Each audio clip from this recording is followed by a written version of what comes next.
we going to learn English grammar. आपण पाहत आहोत इंग्लिश ग्रामरचे नवीन चॅप्टर. त्यापैकी आज आपल्याला पाहायचं आहे हाऊ टू चेंज डिव्हाइस. आपण पाहिले आहे ऍक्टिव्ह मधले पाच वेगवेगळे क्वेश्चन पाहिले आहेत. पण आज काय नवीन आज आहे आपल्याला डोंटच्या वाक्याचं, ज्या वाक्यामध्ये डोंट असतं याचा आपल्याला पॅसिव्हाइज करायचं आहे. म्हणजे ऍक्टिव्ह मध्ये डोंट हा शब्द येणार आहे, एखाद्या डोंटचा क्वेश्चन असणार आहे, त्याच्यामध्ये सेंटेन्स मध्ये डोंट असणार आहे वापरलेलं, त्याचा आपल्याला पॅसिव्हाइज करायचं आहे. मग त्या वेळेला काय वापरायचं, कसं करायचं, असाच असतात का सूत्र पहिले आपण जे केले होते, बाय न करता जोडा, लेटच्या वाक्याचं तसंच आहे का काय वेगळं आहे, हेच पाहिजे आपल्याला या व्हिडिओमध्ये.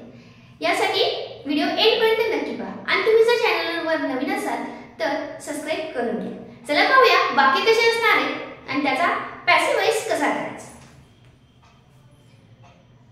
Don't teach that dog. पहा इथे काय केलेले सेंटेन्स कसे पहिल्यांदा पाहायचं. Don't teach the dog. त्या कुत्र्याला काय करू नको, टीच म्हणजे काय खोड्या काढणे किंवा चिडवणे असं आहे, तसं करू नको म्हणून सांगितले. तर या वाक्याचा आपल्याला पॅसिव्हाइज करायचा आहे. तर जेव्हा आपल्याला अशा वाक्याचा पॅसिव्हाइज करायचं तर बघायचं आधी ऍक्टिव्ह व्हॉइस मध्ये रचना कशी असते एक लक्षात ठेवायचं.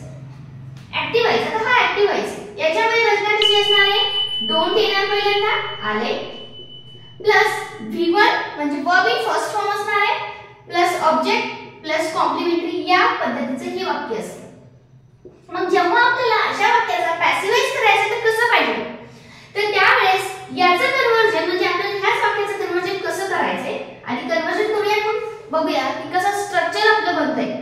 ओके, तर जेव्हा आपल्याला डोंट आलेलं असते या वाक्याचं, जेव्हा आपल्याला पॅसिव्हाइज करायचं तेव्हा आपण काय करणार, पहिल्यांदा सुरुवात लेटनी करणार.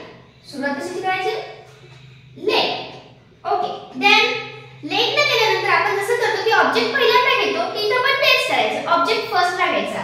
लेट ऑब्जेक्ट इथे दॅट डॉग आहे, let that dog, let that dog. त्याच्यानंतर काय करायचं आपल्याला, जे काही नॉट आले परत टीज आहे हे दोन शब्द राहिले, मग लेट दॅट डॉग नंतर बी वापरायचं. बी डू नॉट म्हणजे डोंट चे डू नॉट होते, डोंट म्हणजे काय, डू नॉट चा शॉर्ट फॉर्म आहे.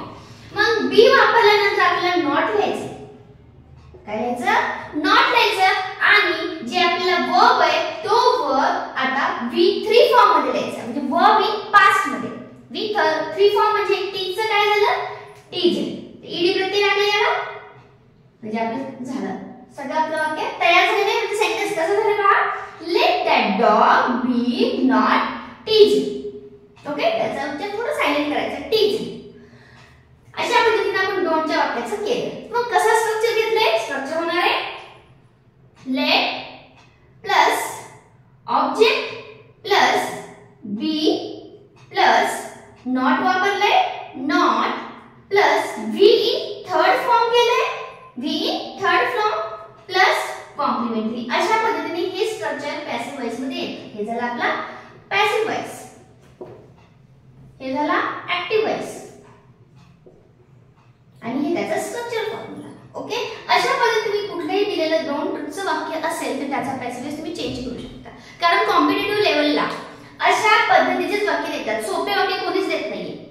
Letter is written by him हे आता पाठ झालंय सगळ्यांना, तर या पद्धतीने थोडंसं ते काय करणार आहे, डिफिकल्ट लेवल अशा वाढणार आहे. तर पाहूया अजून एक वाक्य. वाटल्यास तुम्हाला स्क्रीनशॉट घ्या, मस्त आहे. बिकॉज ऑफ पहा स्ट्रक्चर फॉर्म्युला जर लक्षात राहिलं तर कसंही वाक्य असं तुम्ही याला करू शकता पॅसिव्ह व्हॉइस मध्ये करून. का तर ह्याच्यामध्ये कॉम्प्लिमेंटरी नाही आहे, एक वाक्य त्याच्यामध्ये कॉम्प्लिमेंटरी असणार तर कसं करायचं, नाहीतर नेक्स्ट सेंटेन्स घेऊया. डोंट मेक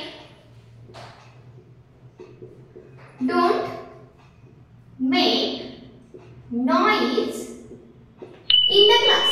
त्याच्यामध्ये थोडं कॉम्प्लिमेंटरी आहे इन द क्लास. आता मगाशी तुम्हाला स्ट्रक्चर फॉर्म्युला दिलाय, सगळं दिले त्याच्यामध्येच बसवायचं. डोंट आहे तर काय करणार आपण, दिलेल्या वाक्याची सुरुवात लेटनी करणार. लेट्स गो, लेट दिलं, लेट नंतर आपण घेणार आहोत त्याच्यामध्ये ऑब्जेक्ट. मग ह्यातला ऑब्जेक्ट कुठला आहे, इन द क्लास नाही, ते कॉम्प्लिमेंटरी आहे. तर आपल्याला ऑब्जेक्ट कुठला आहे, आपला ऑब्जेक्ट आहे नॉइज. लेट म्हणून मी ऑब्जेक्ट घेऊन घेतला. लेट नॉइज त्यानंतर घ्यायचे बी नंतर वापरायचे नॉट. काय वापरणार आपण बी नंतर? स्ट्रक्चर फॉर्म्युला सारखं जायचंय. बी नॉट याच्यानंतर आपल्याला वर्ब इन थर्ड फॉर्म घ्यायचा. मग वर्ब कुठे येतं? हा वर्ब आहे.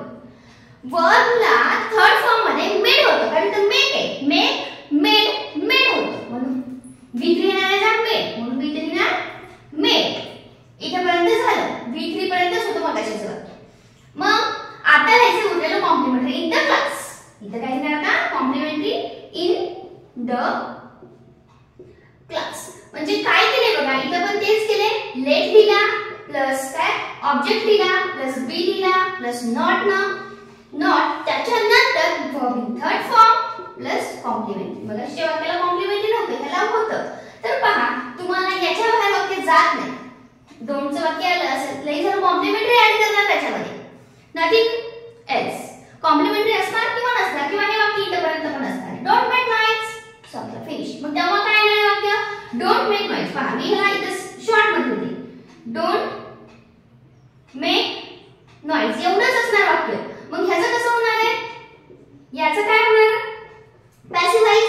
ह्याचा पॅसिव्हाइज होणार let object noise let noise be not. बीला बी लिहा नंतर नॉट लिहा नंतर बी नॉटच्या नंतर आपल्याला लिहायचं B3. मग मेकचं B3 काय होणार आहे? मेड होतं. Okay made.